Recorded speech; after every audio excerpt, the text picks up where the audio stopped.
The GREEFF yard get underway in race 1, where they'll step out, move on over. And Ellen, she just found one better in her last start. Yeah, no, it's on the day she took on the boys, which she's doing again. And, the third horse was a long way back, and she came from a bad draw that time, a little bit better drawn this time, and, also over a little bit shorter, which I think will suit her. On to race 2, where we'll see Vandalize, and she's another who finished in that runner-up position in her last start. Yeah, this filly, she's knocking on the door, and she's run 2 seconds in her 2 local starts here in the Eastern Cape, and I think she's just about ready to win. In race 3, Principessa Mia will run. It was a hard luck story last time out, where she really did lose her race out of the gates. Yeah, no, it's, that filly, her first run was really good, and second run she was a hot pot favourite. She lost the race at the gates, threw her head up, came out slow, and she must have lost about 5 lengths on the day, and she ran on quite nicely. This time round she's drawn one, and hopefully it was just an immature start that helped, or that got her out the gates slow that day, and she can build on it, but she's definitely in with a winning chance. Up next in race 4, we'll see Jack Ryan, who's going to try a touch further, and he'll be joined by Shambok, who has placed in both of his latest starts. Yeah, Jack Ryan, first time on the Eastern Cape on the Poly, and I think he can improve. He's still not drawn that well, but I think he needs a bit more ground, and hopefully he'll run a better race. Shambok has been improving with each run and looking like he wants the ground, and always finishing off his races strongly. In race 5, another 2 runners, Celtilus, who's definitely better than that last run may suggest, and Blonde Act, who's unbeaten on Poly. Yeah, Celtilus, I think his last run you can put a line through it. He'd run 3 races on top of one another, and maybe it was just one race too many too soon.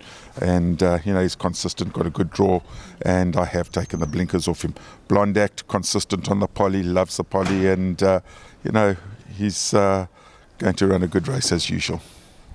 First of the rescheduled features is the Dahlia Plate, which will be in race 6, and here the yard will step out the 3 runners: Luna Halo, who is the East Cape Fillies nursery winner, Joy and Peace, who was an eye-catching winner on debut last time out, and they'll be joined by Summer Odyssey, who's yet to miss the first 4.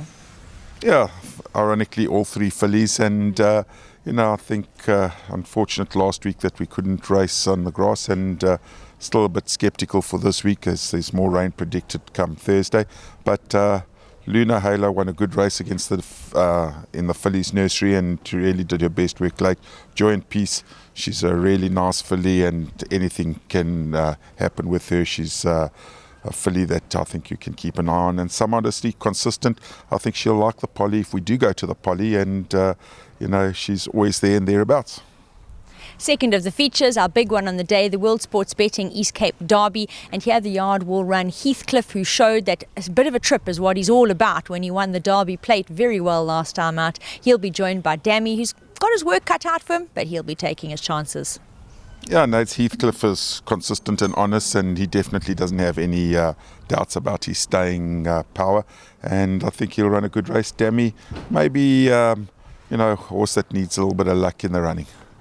3 runners definitely all have chances in race 8, and starting actually with Definitely Maybe, she'll be joined by Bonnaroo and Holly's View. Yeah, Definitely Maybe ran a good race last time. We've come back and tripped a little bit, and she finished off first race quite strongly on the day. She's a little bit unlucky in the second box. Bonnaroo won a good race last time in the novice plate, and I think, although she's drawn badly, I think she's a filly you can keep an eye on. Holly's View likewise come down in trip, but really finished her race off strongly in her last start. In race 9, we will see Open Secrets. She's not got much luck with draws, unfortunately, and Picture the Moment, who steps back to a sprinting trip. Yeah, I think you're spot on there, Nate. As far as draws go, she's not the luckiest filly, and she's been sitting in the box, so she's had to get her run again under her belt. She's drawn quite badly, and hopefully, she can make up that ground. She will be doing her best work late. Picture Moment, 1400 was a little bit too far. 1300 back to a little bit more of his distance. He's more a sprinter by the looks of things, although he always gives the impression that he wants more ground, and I think he can finish off his race off quite nicely as well. The yard have really got a very busy ending to the day, where they will step out 6 runners. And Alan, can you run through them for us, please? Yeah, Murmur, Nate's, she needs to improve. Amy's Idol won a nice race last time out and surprised us all, but I think she just needed a drop in class and a bit of time to mature. Quick Count loves the poly, loves the 1,000, and always thereabouts. Bouquet finished her race off quite nicely despite being left at the start last time. She got left by 2 lengths and only finished 4.5 lengths behind them. Emily Spirit, she's a filly that is in and out, and if she can improve, I'll be happy with her. And Feeling Foxy definitely does need to improve.